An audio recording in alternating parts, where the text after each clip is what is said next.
आज के mobile phone के इस दौर में क्या किसी ने कभी किसी को खत लिखा है? किसी ने भी? बहुत अच्छी बात।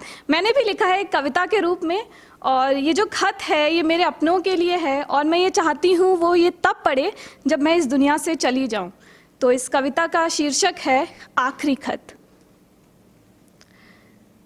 बातें तो कई कहनी है मगर आज मैं कुछ कहूँगी नहीं। उत्तरदायी कोई नहीं है, खेल गया जो ये वक्त, तुमको ए प्रिय समर्पित मेरा ये आखिरी खत। शुक्रिया। और जीना कैसा मरना कैसा ये सोच कभी मत रखना तुम। अक्सर होता है कि किसी के जाने के बाद हम दुखी हो जाते हैं, लेकिन मैं चाहूँगी कि मेरे जाने के बाद मेरे अपने मुझे बहुत ही खुशी से याद करें। तो उसी पर है कि जीना कैसा मरना कैसा ये सोच कभी मत रखना तुम, रोज़ किसी को मुस्कान देकर मुझको याद करना तुम। शुक्रिया। जीना कैसा मरना कैसा ये सोच कभी मत रखना तुम, रोज़ किसी को मुस्कान देकर मुझको याद करना तुम। बीती का जिक्र कई बार किया है, बीती का जिक्र कई बार किया है, आज मैं बयां करूँगी नहीं। उत्तरदायी कोई नहीं है, खेल गया जो ये वक्त, तुमको ए प्रिय समर्पित मेरा ये आखिरी खत। शुक्रिया। मैं बंधन नहीं हूँ, आज़ाद होकर जीना है तुम्हें। सपनों का कोई अंत नहीं, ख्वाहिश बन उड़ना है तुम्हें। मैं बंधन नहीं हूँ, आज़ाद होकर जीना है तुम्हें। सपनों का कोई अंत नहीं, ख्वाहिश बन उड़ना है तुम्हें। मोहब्बत को ज़ुबां मैंने कई बार दी है, मोहब्बत को ज़ुबां मैंने कई बार दी है, आज मैं कुछ बोलूँगी नहीं। उत्तरदायी कोई नहीं है, खेल गया जो ये वक्त, तुमको ए प्रिय समर्पित मेरा ये आखिरी खत। शुक्रिया। लिख तो रही हूँ तुमको कैसे दूंगी मगर, ढूंढ लेना मेरे कमरे में आँख मूंद लूँगी अगर।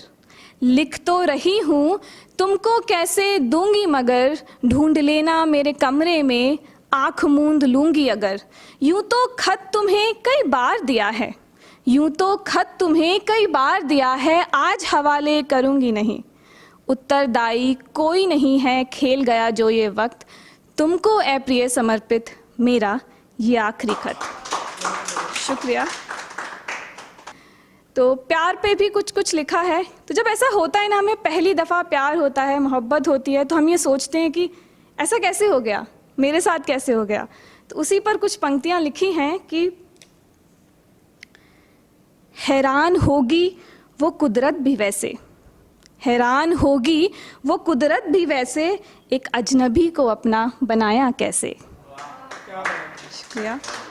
हैरान होगी वो कुदरत भी वैसे, एक अजनबी को अपना बनाया कैसे।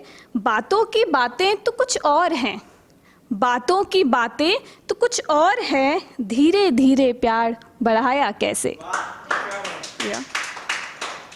और महफिल है तारों की चांदनी रात हो जैसे, महफिल है तारों की चांदनी रात हो जैसे, मोहब्बत की राह में राह बनाई कैसे। शुक्रिया।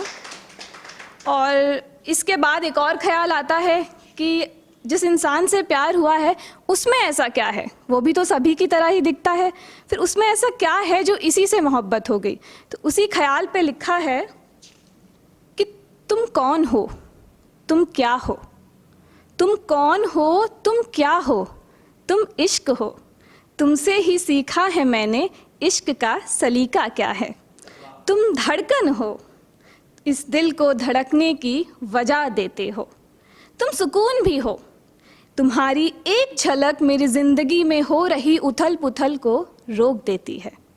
तुम वजह हो जो मुझे मेरे ज़िंदगी के खूबसूरत होने का एहसास दिलाती है। तुम खुशी हो, जिसके साथ होती हूँ तो बस खुश होती हूँ। तुम मैं हूँ, मुझ में रहने वाले मेरे ज़िंदगी का वजूद हो। तुम क्या हो, तुम कौन हो, तुम क्या हो, तुम कौन हो, तुम बस एक खूबसूरत एहसास हो मेरी ज़िंदगी का। ऐसा होता है ना कि हम किसी की कहानी सुनते हैं तो उससे रिलेट कर लेते हैं, उसके दुख में दुखी हो जाते हैं। तो उसी पर लिखा है कि वो दास्तां जिसे सुनकर रो दिए थे तुम, वो दास्तां जिसे सुनकर रो दिए थे तुम, उस कहानी का किरदार हूँ मैं। शुक्रिया। वो दास्तां जिसे सुनकर रो दिए थे तुम, उस कहानी का किरदार हूँ मैं। और वो खुशियाँ जो यूं ही ठुकरा दी थी तुमने, वो खुशियाँ जो यूं ही ठुकरा दी थी तुमने, उसकी इकलौती हकदार हूँ मैं। बहुत बहुत शुक्रिया। और ऐसा होता है कि कोई चीज़ हमारे लिए बहुत बेकार की होती है, लेकिन वो किसी दूसरे के लिए बहुत कीमती होती है। तो इसी ख्याल पे लिखा है कि उसकी इकलौती हकदार हूँ मैं। वो झोपड़ी जिसे तुच्छ समझते हो तुम, वो झोपड़ी जिसे तुच्छ समझते हो तुम, उस घर की आज भी दावेदार हूँ मैं। उस घर की आज भी दावेदार हूँ मैं। और लोग प्यार को बहुत ही आसान समझते हैं कि जिस प्रेम को ठुकरा कर चले गए थे तुम, जिस प्रेम को ठुकरा कर चले गए थे तुम, उस प्यार की सदियों से वफादार हूँ मैं। शुक्रिया। कि जिसके मुंह से पहला अक्षर माँ नहीं माँ की गाली निकला, कि जिसके मुंह से पहला अक्षर माँ नहीं माँ की गाली निकला, कैसे सिखाओगे उसे इज्जत करना, वो बच्चा तो समाज का आईना निकला। और जाते जाते कुछ और पंक्तियाँ। हम सब कभी किसी से मिलते हैं ज़िंदगी के सफ़र में और हमें लगता है कि इंसान सदा के लिए हमारे साथ रहे, बट ये होता नहीं है। इसी विचार पर है कि वो हमसफ़र है, उसे हम मंजिल न समझो, वो हमसफ़र है, उसे हम मंजिल न समझो, उम्र भर साथ निभाएगा वो, उसे इतना काबिल न समझो। शुक्रिया। Thank you.